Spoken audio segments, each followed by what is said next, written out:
Hello, my name's Enrique. I'm a fully licensed electrician who likes to dabble in HVAC. You may be asking yourself, what is HVAC? HVAC is anything to do with your furnaces or air conditioning, shit like that. Seems like day in and day out I'm solving everyone else's problems while constantly disregarding my own problems. What I'm kind of hoping to do in these videos is to give you some knowledge, skill sets, possibly some tools, so you can stop calling me to fix your shit. Well, looks like the first call that I have here is no cool, their air conditioning doesn't work. My first thoughts on this, should have called somebody else. Yeah, this song fucks real hard. There you are, you little dirty girl. So first thing I did was set the thermostat to cool, and this thing won't even start, so I'm just assuming that it's something electrical. It could be faulty thermostat, bad capacitor, bad contactor, bad control board in the furnace. We're gonna open up this panel right here. Should give us our answers.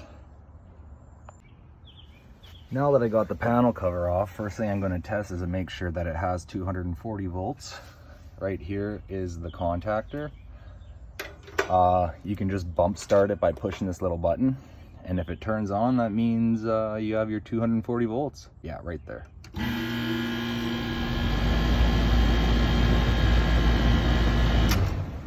Seems like the fan and compressor works, so it's going to probably rule out capacitor and the contactor. Well, let's test for some voltage. There's a break in the low voltage here somewhere.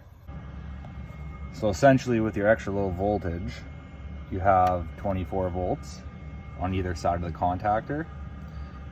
What this does is when you have your voltage, your extra low voltage, go through this coil right here, it sucks this in with a magnetic field, which turns it on. But we don't have that right now, so let's test for voltage on this side here. And come on, you piece of dog shit. There you go, 0 volts. And what about here on this side? And 0 volts, so we got a break somewhere. So I'm gonna trace this circuit out starting here because I don't want to go all over the place. And it looks like the first place I go is these morettes. Okay, well, it's a little loose. That's got a good connection, so I'll tighten that after. This one. Oh, what do you know? This dipshit of a wire decided to break. That is most likely your problem, so I'm going to resplice that and then see if that works. So I got them respliced and twisted in that moret. Basically what you can think of it as, I took this wire off. It's the same concept where you have a break in the wire, but now one of these should have 24 volts. No, not that one.